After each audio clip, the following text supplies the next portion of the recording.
to another cold as fuck episode of the Barbecue Pit.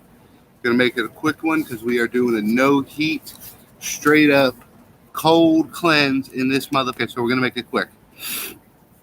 Uh, UFC 270, two title fights. Cyril Gane, Francis Ngannou, Brandon Moreno, Stevenson Fiegero, the third fight. Main card. I don't think this fight's going to be on the main card, but there was only 4 fights on the main card, so I just chose one from the undercard. Ilia Topuria versus versus Charles Jourdain. Topuria is 11-0, 10 finishes, 7 by submission. 3-0 in the UFC. He's got a decision win over Yusuf Zalal, and then knockout wins over Damon Jackson and Ryan Hall. He is in his 8 fights before he got to the UFC. He fought 4 guys making their pro debut, 1 guy who was 3-5, and then the other guys' records were 8-1, 7-1, and 6-1. So I'd say he had 3 pretty tough fights leading up to the UFC, 3 fights in the UFC. That's 6 out of his 11 fights that were pretty decent,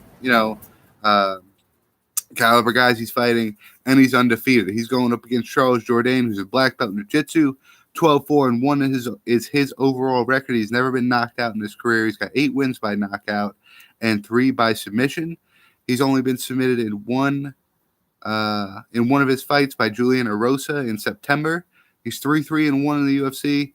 His last fight was a decision win over Andre Ewell. And his other UFC wins include Marcelo Rojo and Duho Choi. I think Ilia Topuria is by far the better striker in this matchup.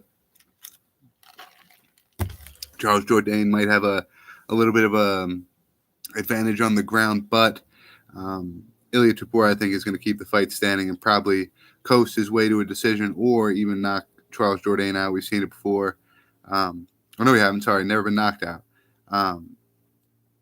Either way, everybody's always got to go sometime. So either, I think, in my opinion, Tupuria's 0 losses goes away in this fight, or Charles Jourdain's 0 knockout losses go away in this fight, because I think that's Tupuria's main path to victory is going to be knocking out Charles Jourdain.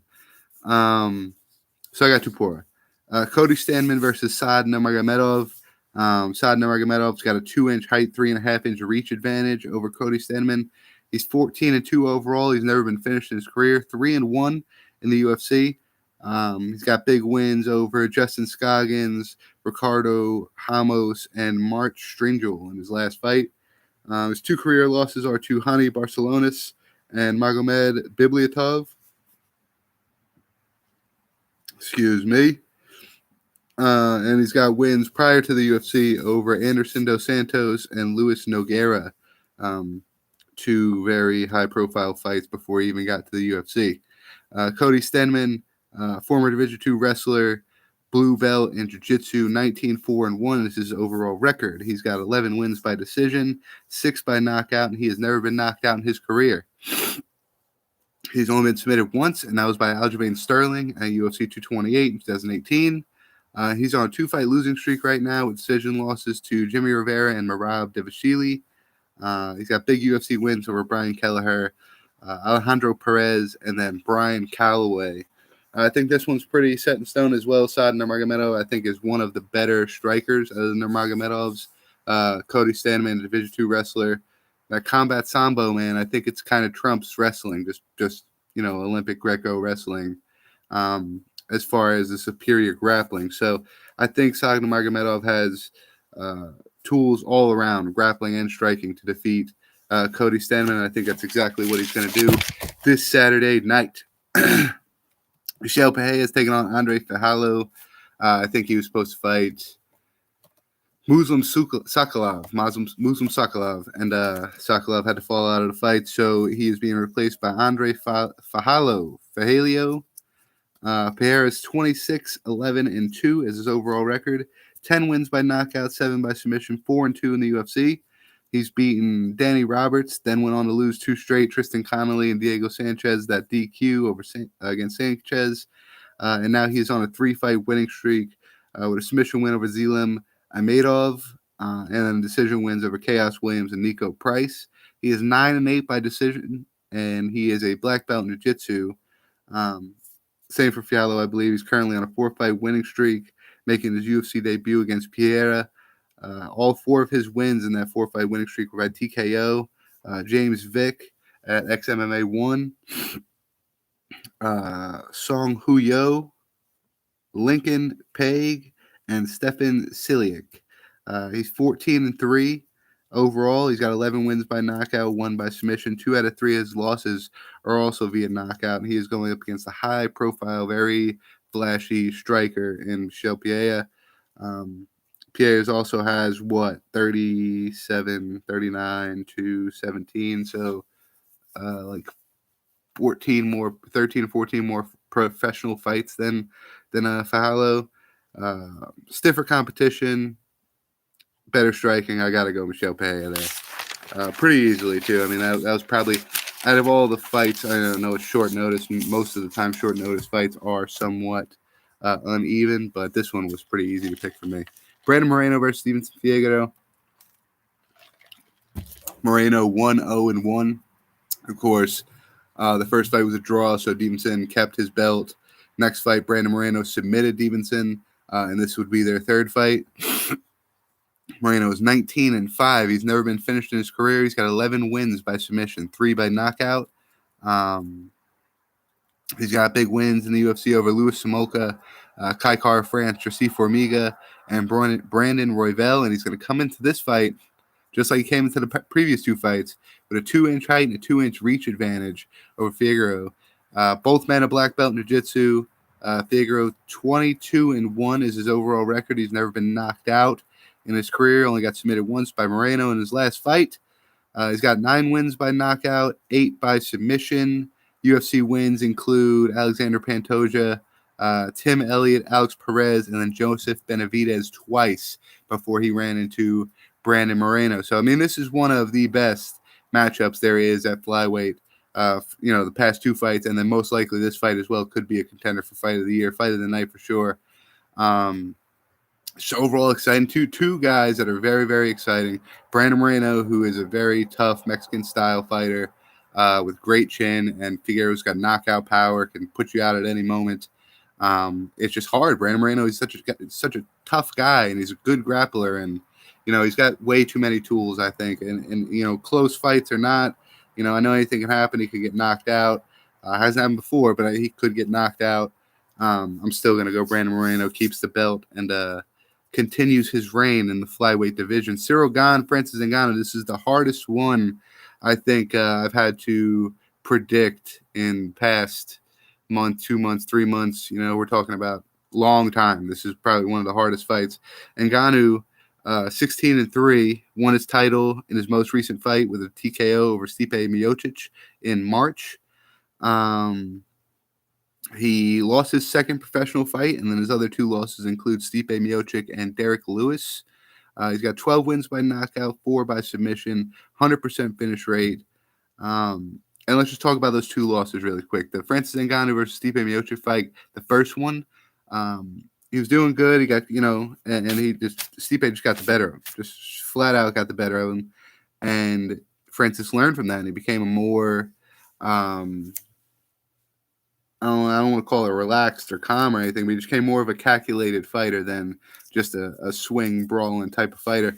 And the Derek Lewis fight goes down in history as probably one of, if not the most disappointing fight in UFC history, as we thought that fight was going to end in a knockout within the first 30 seconds, regardless of who it was.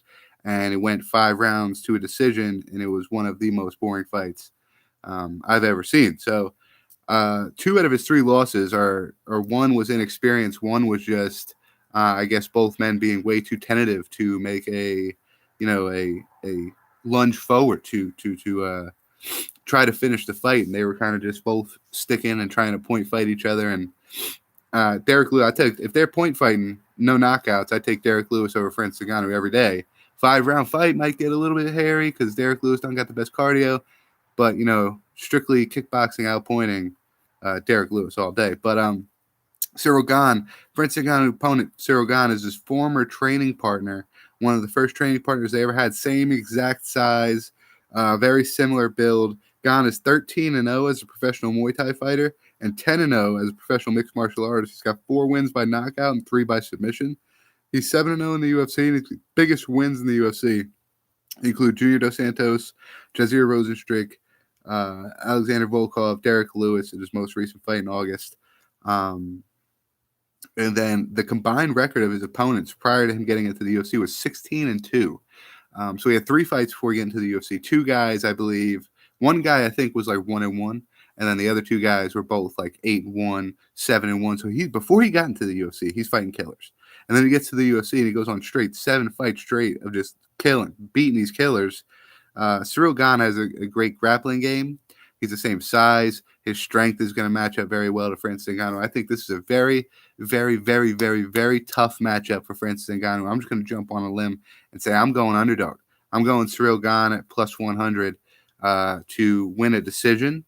Very possible. Or, if they get to banging, and you never know who's more technical, man. I know they sparred a lot. I know they probably know who's more technical and who can win in what exchanges. But, as far as fans go and me and the media and everybody else, there's no telling, man. And I'm just going to jump out on a limb and say I think it's Cyril Gane. I think he's got that. Rest of the card plays out. Rodolfo Vieira taking on Wellington Turman. Hane Barcelonis versus Victor Henry. Jack Della Maddalena versus Pete Rodriguez. Tony Gravely is going to be taking on Simon Oliveira. Trevin Giles versus Michael Morales. Silviana Gomez Suarez versus Vanessa Demaropoulos. Matt Fervolo will be taking on Geraldo Valdez. And then finally, Kay Hansen will be going up against Jasmine Jeredavicius. Jezavicius. How the fuck you say her name, man? Can't call it. Really can't call it. I want to take a look really quick to see what we got coming up next Tuesday. Then I'm going to let everybody go.